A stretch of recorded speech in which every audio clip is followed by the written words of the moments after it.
Dubai की शान शौकत पहले जैसी ना रही। बीचेस वीरान हो गए, होटल इंडस्ट्री सिसकने लगी। दुबई की शान शौकत ज़मीन बोस हो गई। ईरान, इसराइल और अमेरिका जंग के दौरान दुबई की सियाहत बिल्कुल ख़त्म होकर रह गई। इस बारे में आमिर रज़ा से बात करते हैं। आमिर भाई, कुछ दिन पहले आपने एक बात की थी कि ईरान, इसराइल और अमेरिका जंग दुबई को ले डूबेगी।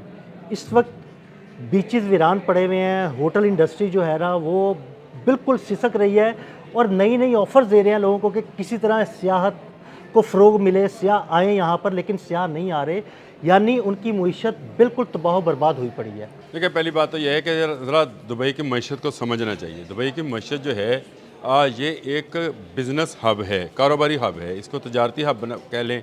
इसको फ्री पोर्ट के तौर पर इंट्रोड्यूस कराया गया।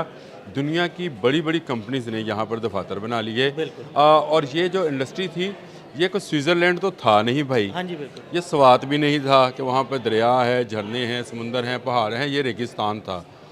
यहाँ पर असल में जो सियाहत है वो कंपनी बेस्ड सियाहत है। यानी कंपनीज जिन बंदों को ओबलाइज करना चाहती थी, चाहे वो पाकिस्तान के मौजूद मेडिसिन कंपनीज हैं, मिसाल दे रहे हो, तो वो अगर आपको इंटरटेन करना चाहती है किसी डॉक्टर को, तो वो कहती है कि आप जाएं फैमिली के साथ दुबई ठहर जाएं। दुबई में आपके लिए बीचेस पर जाएं। बीचेस पर जाएं, 5 स्टार होटल आपके लिए इंतज़ार कर रहा है। वहाँ पर लग्जरीज आपको लाइफ मिलेगी। 5-7 दिन आप वहाँ पे ट्रिप करके नहाएं और वापस आ जाएं। अब ये जो मामला था, वहाँ पर कंपनीज ही भाग गई। मसलन ज़्यादातर कंपनीज वो थी जैसे गूगल से, मतलब मिसाल के तौर पे बयान कर रहा हूँ, उसने अपना ऑफिस जो है वहाँ से मुंतकिल कर लिया। जंग के दौरान कंपनीज जाती गई और IDF आती गई, यानी इजरायली डिफेंस फोर्सेस आती गई। उन्होंने दुबई की हिफाजत के नाम पर वहाँ पर अपने फौजी अड्डे बना लिए। इसका मतलब ये है कि दुबई अब बराह रास्त इस जंग में शामिल हो। अब जब एक ऐसी सूरत हाल हो जिसमें आपकी सारी की सारी सियाहत जो है वो इस पर बेस हो कि कोई रशिया से, कोई इटली से, कोई फ्रांस से, कोई जर्मनी से, कोई पाकिस्तान से, कोई हिंदुस्तान से, कोई किसी दूसरे मुल्कों से अगर वहाँ पर आता है, तो कंपनीज उसको ना सिर्फ पैसे देती थी, ठहराती थी, बल्कि उनकी एयाशी के लिए वहाँ पर नाइट क्लब्स, कहवा खानास, शराब खाने, अब ये खुले आम थे। मैं तो दुबई बहुत दफ़ा गया हूँ। दुबई को आप किसी भी यूरोपियन कंट्री से भी बेहतर करार दे सकते हैं एयाशी के नुक्ता नज़र से। तो वो एयाशी, और फिर वहाँ पे गोल्ड की तजारत, तो फिर वहाँ पे पोर्ट, और ये सारी चीज़ें जो थी मिलकर इस शहर को एक इंटरनेशनल सिटी के तौर पर, यानी यहाँ पे फ्री पोर्ट होने की वजह से, यानी यहाँ पर टैक्सेशन का निज़ाम ऐसा था कि वहाँ पर सामान लोडिंग अपलोडिंग जो है उससे पैसा बनाया जाता था, उस पर टैक्स कोई नहीं लगाया जाता था। तो ये टैक्स फ्री जोन जो था, ये दुनिया को अट्रैक्ट कर गया। कंपनीज ने यहाँ दफातर मुंतकिल कर लिए, लेकिन एक शहीद 136 नामी ड्रोन ने शायद 136 ले डूबा सारी मईशत को तबाह कर दिया। बहुत सारे लोग मेरे साथ इस बात पर बहस किया करते थे कि दुबई की मईशत बहुत बड़ी है, आप जानते नहीं हैं कि दुबई क्या कर सकता है, वो इतना पैसा है कि वो एक बड़ा झटका सह सकता है। देखें, मैंने उनसे कहा था कि जब कोई भी अमीर आदमी हो, उसके पास इतना पैसा हो सकता है कि वो सारी ज़िंदगी याशी की ज़िंदगी बसर कर सके, लेकिन जब उसके पास पैसा आना बंद होता है तो जो उसकी जमा पूंजी है वो निकलना शुरू हो जाती है, वो लगना शुरू हो जाती है। अब मुझे बताएं, वहाँ पर जो होटल इंडस्ट्री थी, उसमें जो आके लोग ठहरते थे, अब कौन सी कंपनी होगी जो किसी को ओबलाइज करना चाहेगी कि जा यार वहाँ पे ठहर जा।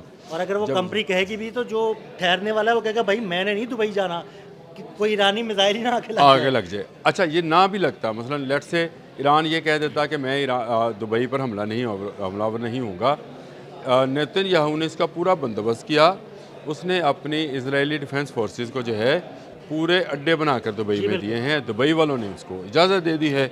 ना सिर्फ दुबई बल्कि अबू धाबी में भी उसके मौजूद है। उसने कहा जी ड्रोन्स जो आ रहे हैं उसके लिए मैं लेज़र जो गन्स हैं वो लगा रहा हूँ, उसके लिए जो है कमांड एंड कंट्रोल सेंटर्स बना रहा हूँ, जहाँ पर यहूदी जो हैं वो आपका दिफा करें। असल में वो दिफा नहीं करेंगे, दिफा करना और होता है। अगर मुत्तहिदा अरब अमारात की एयर स्ट्रिप्स इस्तेमाल हो रही हैं तो ये दफ़ा नहीं है, ईरान के लिए एग्रेशन है। बिल्कुल, ईरान उसका जवाब देगा। अगर उसकी एयर स्ट्रिप इस्तेमाल हुई है, उसकी फ़िज़ाई हदूद इस्तेमाल हुई है, वहाँ से तैयारे उड़े हैं, तो ईरान उस पर लाजमी हमला करेगा। और दूसरा, IDF की मौजूदगी में अगर इसराइल ईरान की जंग जो अभी शुरू हो गई है दोबारा, इस जंग के दौरान ईरान के लिए ये जवाज़ है कि इजरायली फ़ौजी जहाँ मौजूद है वहाँ पे मैं हमला वहाँ पर करूँगा, हमला करूंगा क्योंकि मेरे मुल्क पे क्योंकि अब हमला हुआ है। जंग ही ईरान और इसराइल की शुरू होगी ना, ठीक है? अमेरिका तो पीछे हो पीछे गया हो गया। अगर इस्फ़हान, तब्रेज़, तेहरान पर हमले होते हैं तो वो इजरायली शहरों के साथ साथ मुत्तहिदा अरब अमारात के शहरों को भी निशाना बनाएगा। जहाँ जहाँ इसराइली जहाँ मौजूद है। इजरायली मौजूद हैं वहाँ वहाँ पर वो हमला कर रखने का वो उसके पास जवाज़ मौजूद है और इस जवाज़ को वो इस्तेमाल कर लेगा। तो ये दुबई की मईशत जो है, क्योंकि कंपनीज यहाँ से चली गई हैं, इसकी यहाँ पर जो बहरी नकलो हमल थी वो आपने हरमज़ की मरून मिन्नत थी, वो ख़त्म हो गई, तजारत रही नहीं। बिल्कुल। वहाँ से दुबई ने उल्टा ये किया कि बहुत सारे शहरियों को सिक्योरिटी के नाम पर देश हाँ जी, निकाला दे दिया। बिल्कुल। डिपोर्ट करना शुरू कर दिया उन्होंने ना। लोगों के अमलाक और लोगों के पैसे जो थे वो भी उनको लेने नहीं दिए। देखिए रियल एस्टेट इंडस्ट्री उनकी तभी बैठी है ना जब उन्होंने बहुत सारे लोगों को वैसे ही सिक्योरिटी के नाम पर निकालना शुरू मुझे कर एक दिया। दोस्त का तो दुबई से ही फ़ोन आया और उसने कहा कि आप ये कहते हो कि रियल एस्टेट एजेंसी जो उनके सर्कल है या इंडस्ट्री है वो नीचे जा रही है, जहां आपको पता है कि लोग ख़रीद रहे हैं क्योंकि नीचे जा रही है और लोग समझ रहे हैं कि बाद में ये ऊपर जाएगी।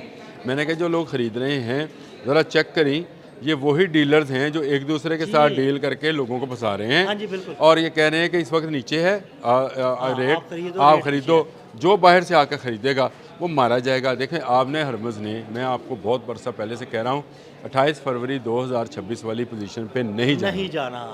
अगर इसने नहीं जाना तो दुबई पे किसने जाना है? अब लोगों ने दुबई की जगह पर ग्वादर को देखना शुरू कर दिया है। हाँ, ग्वादर में बहुत सारे शिप्स जो है ना वो लंगर अंदाज हो रहे हैं, वहाँ से ट्रेड हो रही है बहुत बड़ी। मतलब इन 2 माह में जितने वहाँ पर कंटेनर्स उतरे हैं वो कहते हैं पिछले पूरे 1 साल में नहीं उतरे थे। तो ये आप इससे अंदाज़ा कीजिए कि फिर दुनिया के लिए एवेन्यूज़ नए हैं। रशिया भी कह रहा है कि मैं ग्वादर से कर लूँगा।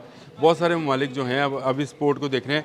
इवन आपका बहुत सारे जो खलीजी ममालिक हैं वो अपने ऑयल डिपोज पाकिस्तान में बना बनाना रहे चाह हैं, रहे हैं। बिल्कुल बिल्कुल। वो चाह रहे इसका हैं कि यहाँ मतलब पर तेल जो है ना वो ज़ख़ीरा किया जाए। इसका मतलब ये है कि दुबई की वो हैसियत जो कि एक बड़े कारोबारी इलाके की थी वो ख़त्म हो गई। अब वहाँ पे नाइट क्लब्स में जो रशियन मैं इस लड़कियाँ बारे में थीं, एक बात हूँ, दुबई की हैसियत एक दुल्हन की तरह थी, अब वो दुल्हन जो है ना वो उजड़ने वाली है। मतलब उजड़ गई। आप उसको यूँ समझे कि ये अगर आपने हरमज़ दोबारा 28 फरवरी वाली पोजीशन पे नहीं आएगी ना, फिर तो उजड़ गई ना दुल्हन। तो दुबई भी दोबारा 26 फरवरी 2026 वाली पोजीशन में नहीं आएगा।